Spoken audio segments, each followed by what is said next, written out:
Welcome, everybody. It's great to be live. I'm about to bring in my co host and my partner, Ann Smith. I'm live here. This is our virtual meetup of NJ for New Jersey. For our podcasters of New Jersey, we're here. We're live. And I'm excited. Hey, Freddie, how are you? How's it going? Good, good, good. Yeah, Ann will be joining us in soon. We're going to be talking about a couple of things and just excited to have everybody come watch us. And we're going to have Aaron as well, which interviewing him. And Ann is joining us in now. How's everybody feeling? How's the weather? How's it going? Hey, Ann. Hey, how are you, Denise? Oh, I hear you. It's a lot of Zoom conferences. I know, Freddie. We're all Zoomed out. Hey, Ann. What's going on? Hey, not much. Hi, everyone. How's everyone doing? Shout out to everybody That's who's good. joining. Everybody seems to be tired of all of this virtual love. Yeah, I understand that completely.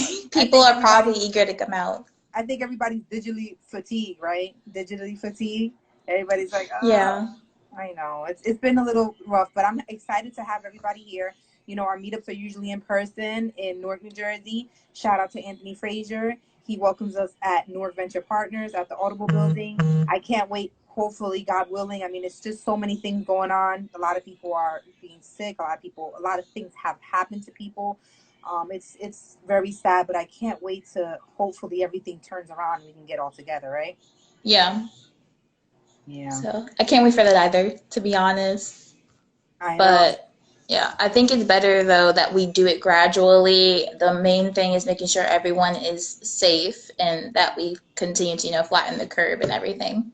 I agree. So I agree. I think that it's just better to be safe than sorry. And the way that things have progressed so rapidly and what we've seen has been put in place, we need to make sure that we're all taking precaution, especially distancing ourselves because this is a very tough time. So, yeah. and then the weather's been kind of funny too, right? The weather's just been like, what is going on? Rainy, gloomy. Yeah, it's been a little misty and then rainy and gloomy. I like this kind of weather personally, but Yeah, I don't I know mind. it's I don't yeah. mind, but it's been a quite a few days in a row, you know. Yeah. Yeah, but so I decided to wear yellow so I can feel the sunshine and the energy right in here with you and Oh, vibe with my sister and connect. that's So beautiful.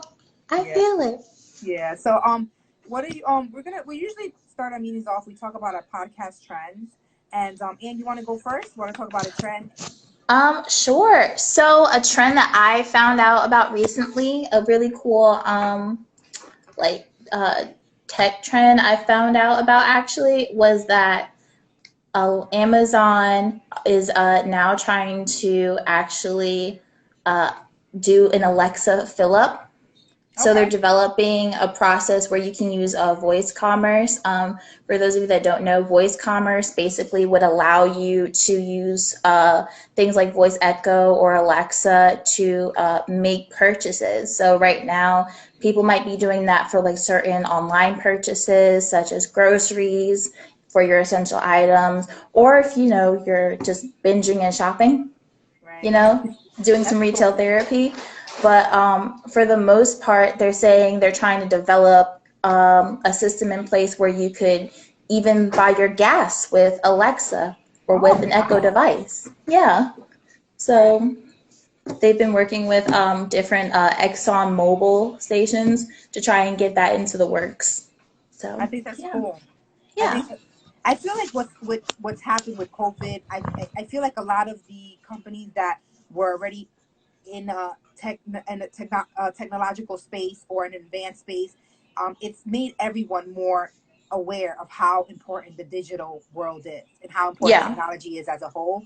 So all of that coming together, a lot of companies are working even more creative to do things like we just spoke earlier about the Zoom. A lot of people are doing Zoom, a lot of virtual Google Hangouts, a lot of different interactive things to keep some type of normalcy in the progression of change and what's happened to businesses. And I think that's pretty cool. And now people exactly. can use it a Oh, lot oh, more. definitely. I feel like people would definitely start to like take advantage of it. So, Awesome. Yeah.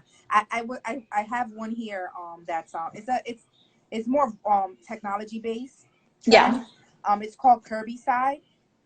Curbside pickup is something that we've heard of where people say, oh, when you throw out garbage, I guess you pick up something Yeah. on the curb. Or back in the day when they had those drive-in type of movie places, or those drive-in eat out places that you had your food picked up and brought to you from the curb. So Kirby is pretty much a company that is straightforward. It's set up with a chat bot. So there's this company called Rain, which is a digital agency. They created a specific chat box. If some of you guys don't know, a chat box is associated with a voice assistant. They have this chat box that is a registered number for customers to text any small business that are trying to help out with this social distancing thing to small businesses to be able to pick up food and any essential items or anything needed. So pretty much the customer will text this chat box number and they'll text back, and they will not have to go inside and order. They will not have to call, because I'm sure a lot of businesses are being flooded with different types of calls or different types of things, specifically, let's say, takeout places. So I Yeah. thought that Kirby was a pretty good idea. And another thing I found interesting, we spoke about the transition of what's happening digitally and things happening faster and being advanced. They were working on this app and this type of chat box last year, but they sped up the process because of the pandemic to bring up more relief and more social distancing to certain business that, did not have the connections. So, so yeah, I thought that was pretty cool. So his name Kirby is Kirby.ai. The chatbot connects customers to businesses after they place an order. So there's no need for them to enter the building at all. So you have something that you want to get, you place an order, they connect you right away through the chat box. Another thing that I found interesting out that when it comes to voice, uh, things are beginning to progress also too, with celebrities having voice assisting voices, and we spoke about this Yeah. briefly yesterday. I had no idea that Samuel L. Jackson had a actual one of the first celebrities to have his voice on Alexa. Oh Did you know yeah, that? you can get his voice on Alexa. I've And seen commercials about it. Yeah. I saw the commercial, but I was like, okay, I didn't think it came out. And they were talking about Will Smith, and they did like a poll who you would want. The people said Dwayne Johnson, Will Smith, or would be one of the other talks of celebrities. So I think that what they're doing with voice, with something like Kirby, with adding celebrity voices to the Alexa, Google Home, Bixby, Cortana, it's pretty interesting. And us as podcasters, we feel like we're not in the ecosystem of technology, and it's important to realize that we are. We're right Yeah. in the middle of it. And that's why we're bringing on Aaron Price, who is the CEO of the NJ Tech Council, who does amazing, wonderful things, I mean, with the technological space. And he's also the founder of Propelify, who has over 500,000 innovators within that foundation. So so we could talk to him about the podcasting in the tech ecosystem and ask him different questions in relation to podcasting and what's going on with what NJ Tech Council is all about and his role, and if podcasters should join or not. So I think that's something that we forget, that we are in tech. I mean, come on. We're using editing tools. We're using even different video streaming live, like Yardstream is a lot of a podcast that I see they use for video. Zoom. We should be able to know these things and be comfortable with these things. So I think that is pretty interesting. We That should at this point, especially because with certain apps, they're only able to do specific things. So we do have a lot of other add-ons that we acquire, like in addition, especially like different types of mics or different types of interfaces. So we can do it from our computer just to make certain things more accessible. So you would think so. Also, to someone has a question online right now. Is this a meetup where we can all interact? Yes, it is. Yeah, usually we have a meetup at a Newark Venture Capital building. It's by the Audible building, but due to COVID, we've been doing this online. And you can download an app. It's called Meetup, and then you would just type in Podcasters of New Jersey, and then you would be able to join and then get any updates on any upcoming meetings, even virtual meetings such as this. And also you can follow us at Podcasters of New Jersey on Instagram and also on Facebook. So that way you're privy to any updates on meetings or on any information. Yeah, I think I know who that is. I'm sure I've met. I think that's he's attended our meetup prior before. I didn't do a Zoom meetup because I like the live aspect of it, of having people type in. Is more interactive. With Zoom, it can become exhausting, as everybody spoke about before. Everybody's Yeah. doing a lot with that. So I Everyone's doing a wasn't lot with ever Zoom. interacting. But don't be shy. If you have any questions, you can type them in, or anything you want to ask myself or Ann or Aaron. Of course, I remember you. I know you've been to the meetup before. He is part of the group as well too. Yeah. So Okay, good. yeah, so yeah. So and another thing that we were talking about, so we want to tell everybody a little bit about what we've been doing with Soundtrap. Yeah. So if you guys haven't heard, Soundtrap is a new software that was developed in partnership with Spotify. Soundtrap has so many different levels to what it can do. It's actual a music studio. You can collaborate with anyone around the world. I mean, anyone. It gives you an actual studio. You can request that person, and they can come into the studio. They could be in New Zealand. They can be in New York. They can be in Australia, and you guys can connect and make music. And they also have a podcasting feature. So Ann and I've been playing around with Soundtrap. We become Soundtrappers, as we want to call it. I mean, we're not super professional people, but I think Yeah. it's worth the try to actually check out Soundtrap. It has a lot of great features specifically for podcasts. You can connect your interface to it, your microphone, MDI, it's called MIDI if you're a musician. You could connect your actual guitar, bass guitar, any instrument that you want to connect through your, if you have interface, using Soundtrap is available. It's an actual studio. So we've been, messing around with it for the podcast purposes. And if you go to soundtrap.com, they actually have a great introductory video that they show you step process of how to do cuts, how to add looping music into it. And as soon as you finish, they give you like a mini test, and then you become a certified Soundtrap user. And then you can possibly get a free month, and you can go ahead and play around with it. They also have a great educational tool. They're introducing podcast lessons within the system of student teacher. So there are lesson plans that you can teach a person to do a specific type of objective through that Soundtrap. So Yeah. And also, I wanted to say, if you, whatever instrument you don't have at your oh in your yeah, possession, they have for you. So depending on what type of membership you do get, you get a wide selection of different kinds of instruments and loops as well that you can utilize. In addition, I know for us, you can also make it compatible for like other types of like classroom platforms such as Google Classroom as well, and you can match it up with that if that's something you already have in place. So it's pretty versatile. You can use it on your phone, whether it's Android or iPhone. Also, you can use it on your laptop. So it's pretty good so far. It's been treating us well, and you can even do live interviews for your podcast through that application. So it's really cool.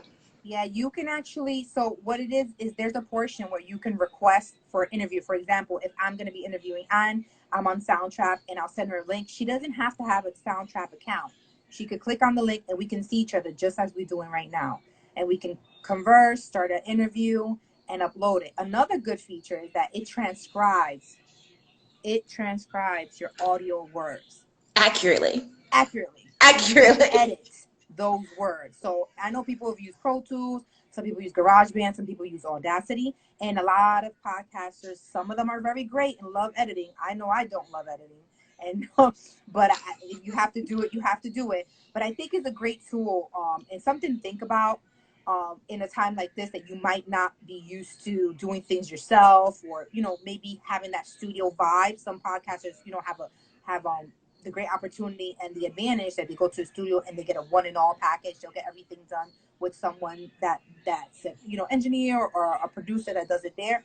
Soundtrap is it gives you the ability to learn a little bit more about creating things. Like, I mean, myself and Ann have even created we created you could create your own theme song, your own intros. I mean, we played around with it, and it's pretty fun. I mean, I'm not sure the cost after.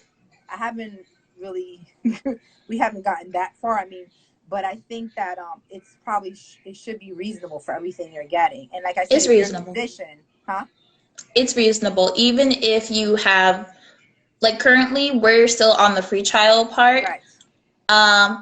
Also Limitless_E. Yes, I agree. Audacity is great as well. Shout out to Audacity. Shout out to Eric. How you doing, Eric? But specifically for Soundtrap too, for everything you do get, the unlimited instruments and also just the quality value you get for podcasting too, it's pretty inexpensive. It's like I think it's like 12 something Yeah, for it's about $7.99 a month.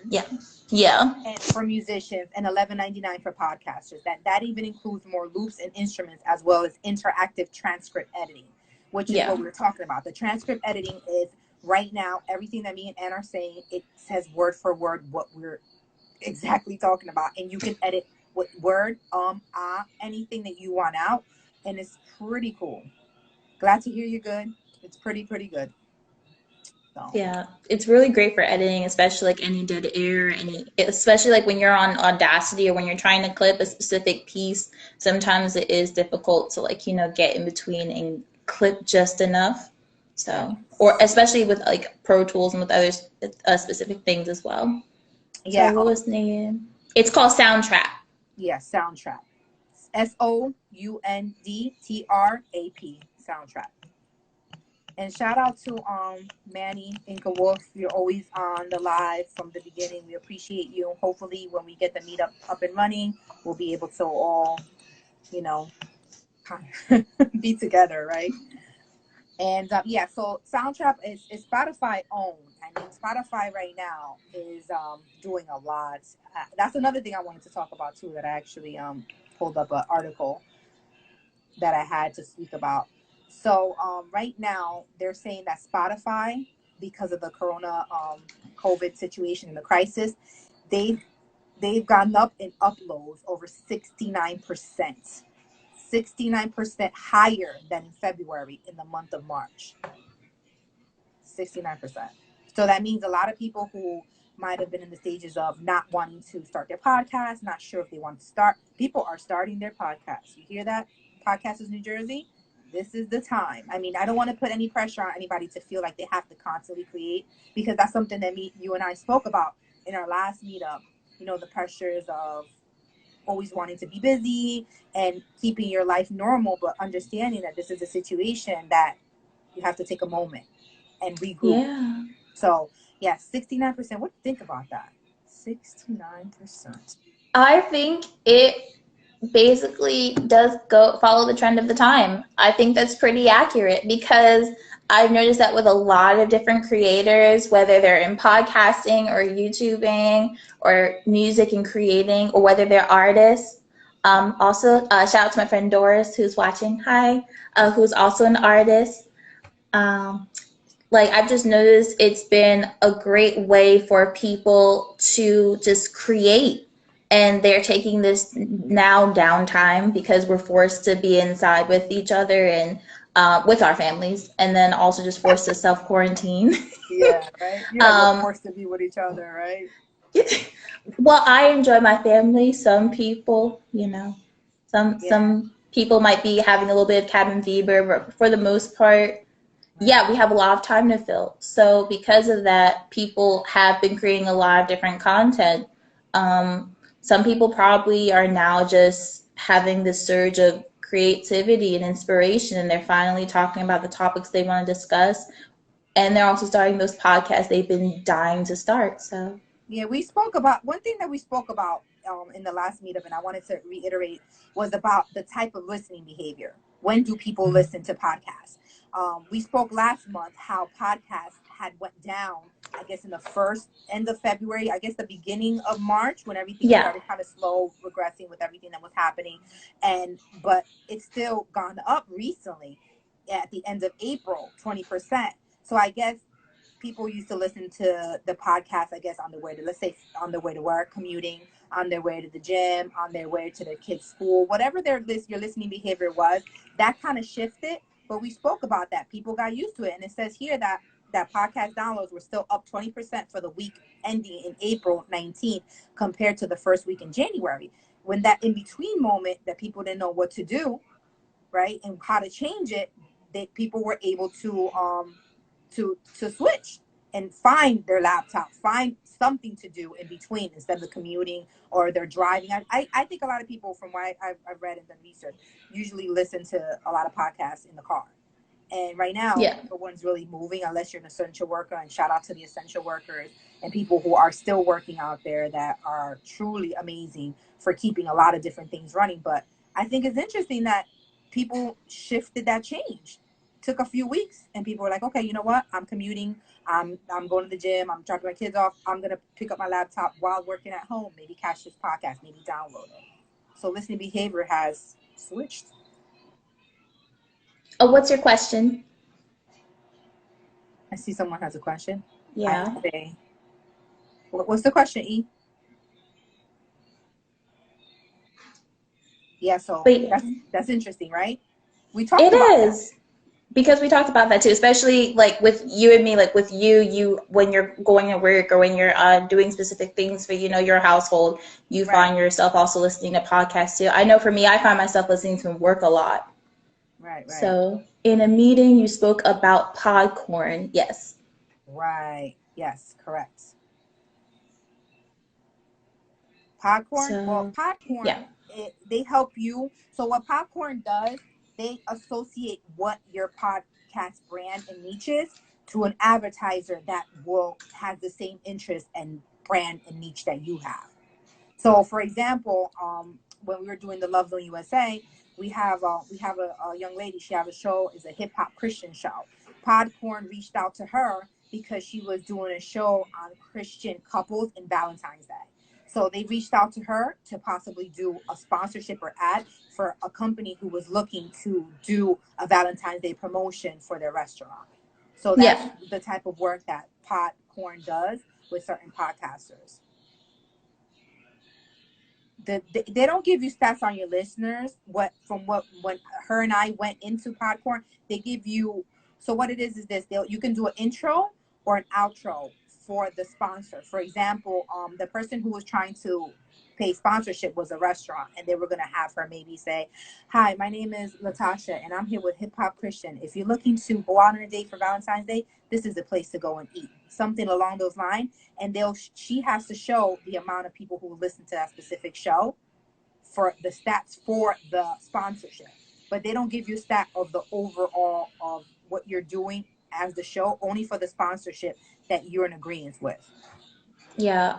For your analytics, Anchor recently gave me, yeah. So Okay. depending on what platform you're a part of, like Anchor or Lisbon or Soundtrap, or if you're a part of like Spotify or different other types of streams, they should be able to give you a breakdown of the demographics of your listeners by age, by their gender, also by like what Location. country, Mm-hmm. what country, what region, and then also they should be able to tell you who are your first listeners, and then Right. also they should tell you about like who keeps streaming and also playing your podcast as well.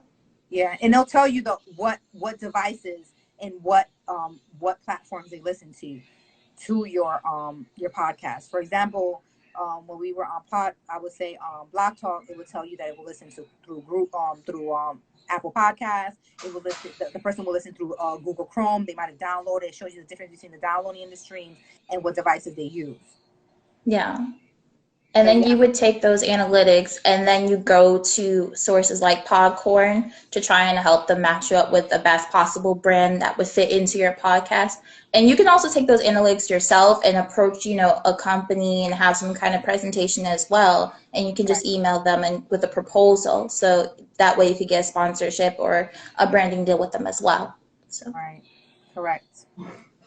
So yeah, I mean, I would check it out, Eric. I would definitely check it out. I mean, the young lady, they were doing a Valentine special at Podcorn, and they were looking for various shows, and she was one of the shows who fit what the sponsorship was about, which was a Valentine's Day couples outing, and she was doing a show in relation to that, so it worked out. I'm not sure how much money was made or what was the exchange, because after we spoke to them and she did the intro, that was already packaged. But when you go on Podcorn, they show you what match it, what sponsorships match with your show, and they'll show you the balance of what money you made and how much money you can acquire from them. So Yeah. And if you do Podcorn, you don't have to move them to they're not a hosting site. They're not. They just need your RSS feed. So your RSS feed is what you use to transcribe your to have all your listening platforms and distributions. So your hosting site like Anchor gives you your RSS, and that's used for Apple Podcasts, for Spreaker, for Spotify, for every every distribution that distributes your podcast. So they don't need you to host on there. You can stay with Anchor, whoever you're hosting with. So yeah, Yes. Freddie, I'm It gonna post is. it on. I'll post it on the website as a blog about Podcorn, and I'm putting up a lot of the podcasters from my group who have websites. Little by little, I have quite a few. I would say about 15 now, and I'm gonna have it set up in alphabetical order. I'm just getting everything done. But if you go on the podcast, our Podcasts of New Jersey, podcastersofnewjersey.org, you can find blogs, events, and information. So I will put up a blog and speaking about Podcorn. So if any of you guys are interested, go to podcastersofnj.org, and I'll post about what we just spoke about as well. So that way you guys see the information. Oh, also, I want to answer this question really fast. Yes, it is possible for you to be on 2 different platforms at once. Sites like Anchor and Anchor, Lisbon, and different places where you're able to record your podcast and also stream your podcast, can stream it to Spotify and to iHeartRadio and to Apple Music as well, and various sites. So yeah. So in a few minutes we're going to be having Aaron Price join us. I'm very excited. He's a amazing figure in the tech space. I mean, we're just very excited to have him. And he was supposed to be in person at